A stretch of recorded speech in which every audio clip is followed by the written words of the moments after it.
Assalamualaikum warahmatullahi wabarakatuh. Selamat pagi teman-teman. Perkenalkan, nama saya Sapti Binihanti, NIM 18070160605.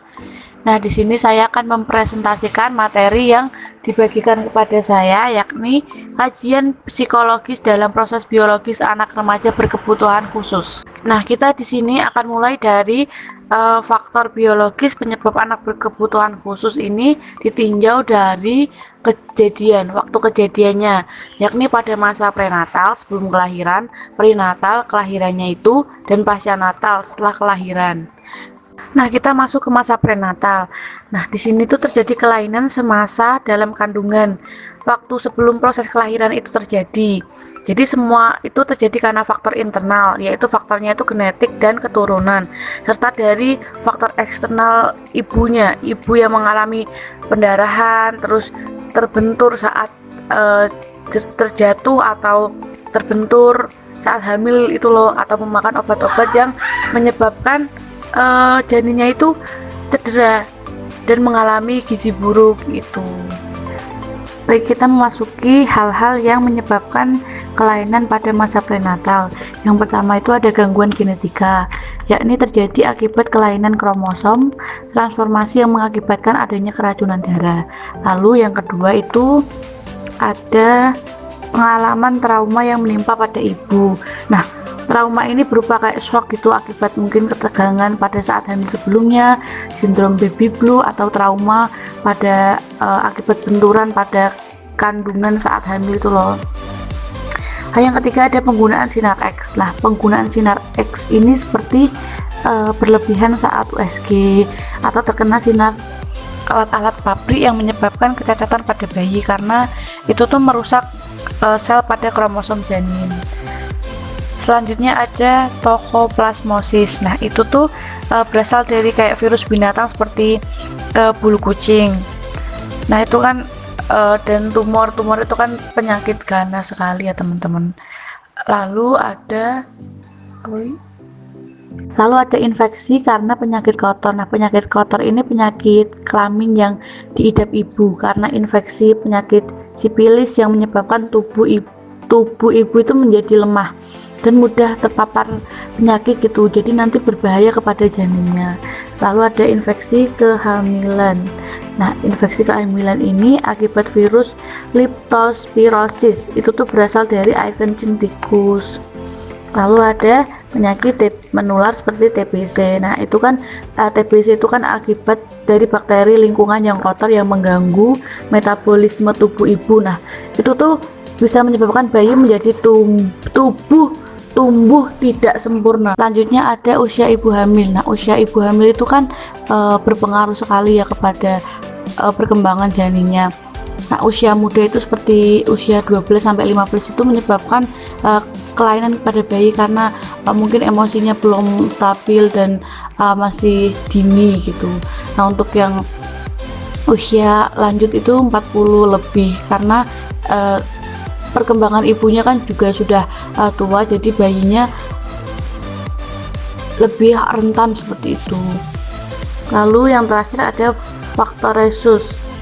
Nah, faktor resus ini karena kekurangan oksigen pada calon bayi, jadi menyebabkan pertumbuhan otak janin itu menjadi terganggu. Nah, yang selanjutnya ini kita memasuki masa prenatal. Nah, prenatal ini kan bener-bener waktu kelahirannya itu, jadi pada saat proses kelahiran dan menjelang serta sesaat setelah proses kelahiran.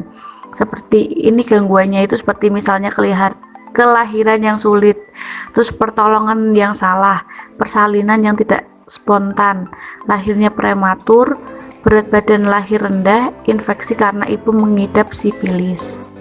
Baik, kita akan lanjut ke masa prenatal. Nah, di sini itu ada hal-hal yang dapat mengakibatkan kecacatan bayi saat kelahiran. Lalu ada yang pertama itu kelahiran lama, prematur, dan kekurangan oksigen. Bayi postmatur ini yang terlalu lama tadi itu di dalam kandungan itu lebih dari 10 bulan. Nah, itu menyebabkan bayi cacat karena cairan ketuban janin yang terlalu lama jadi mengandung zat-zat kotor yang membahayakan bayi. Lalu bayi prematur ini 6 sampai 8 bulan gitu udah lahir.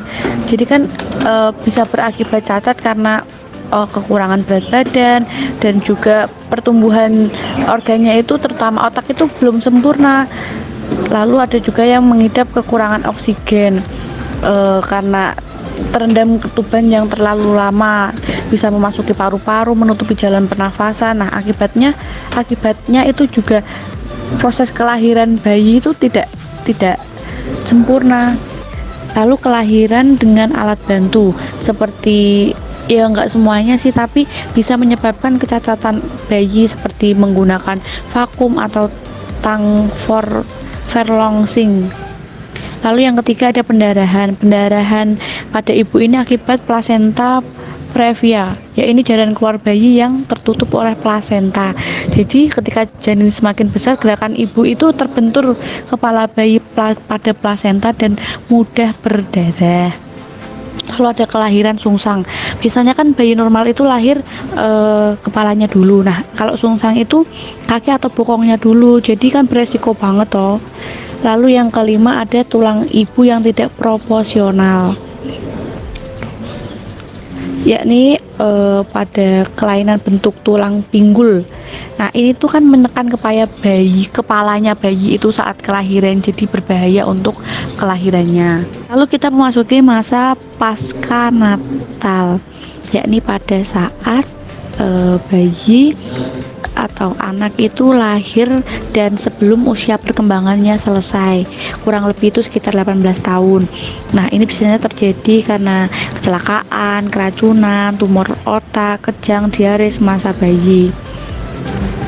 Lalu kita lanjut ke hal-hal yang menyebabkan kecacatan pada anak, yakni pada bisa TBC, virus, diabetes mellitus, penyakit panas tinggi yang bisa menyebabkan kejang-kejang atau dan radang telinga, malaria juga bisa. Nah, penyakit-penyakit ini itu akan terkait dengan pertumbuhan otak di tahun-tahun pertama kehidupannya. Lalu ada kekurangan gizi atau kekurangan zat makanan. Itu bayi akan perkembangan otaknya itu lambat. Nah, maka akan mengalami kecacatan mental. Lalu ada kecelakaan.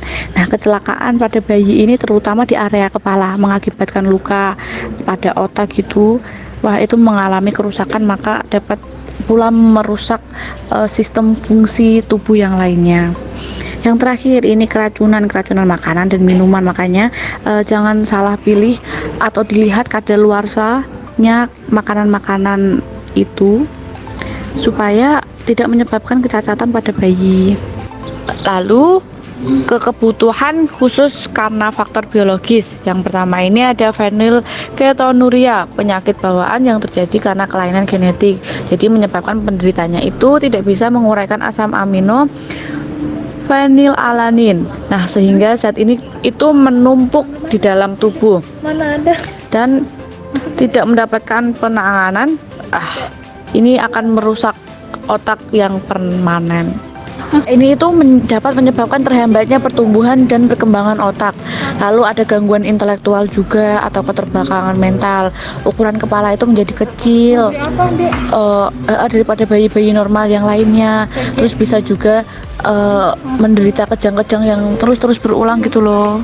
Lalu ada yang kedua ini kromosom tambahan. Nah, salah satunya itu ada penyakit Down syndrome. Kan kalau Down syndrome itu penyakit genetik yang disebabkan oleh pembelahan otak yang tidak normal gitu. Jadi itu genetiknya itu berlebih dan kemudian menyebabkan perubahan fisik, dan kemampuan penderita Down syndrome ini menjadi lebih berkurang, mengalami kesulitan dan ketidakmampuan belajar. Lalu ada sindrom Klinefelter. Ini terjadi karena ekstra X kromosom pada laki-laki. Jadi menghasilkan karyotyp dengan 47 kromosom. Ciri-cirinya itu penampilannya itu penampilan seksualnya itu feminim, padahal fisik dia itu laki-laki dan bisa menyebabkan kemandulan juga. Lalu ada sindrom wanita super. Ini bukan super-super yang lain ya teman-teman. Ini karena kromosom X tambahan pada perempuan. Nah, dia itu mengalami karakter seksual yang abnormal dan steril pada perempuan. Dia memiliki tubuh yang lebih tinggi pada wanita lainnya, pada wanita umumnya maksudnya, dan mengalami kesulitan bicara. Sebenarnya ini jarang ditemui sih, hanya dimiliki oleh 1 dari 1.000 wanita. Lalu berlanjut langsung ke sindrom Turner. Nah, ini hilangnya 1 kromosom X. Jadi penderita sindrom ini memiliki kelainan genetik yang menyebabkan penderitanya itu menjadi tubuhnya itu pendek dan mengalami gangguan kesuburan. Nah, itu dia presentasi dari saya Sapti Pinihanti. Apabila ada pertanyaan bisa ditanyakan nanti di waktu Google Meet. Terima kasih. Mohon maaf apabila ada kesalahan kata atau pelafalan dan yang lainnya. Wassalamualaikum warahmatullahi wabarakatuh. Selamat siang.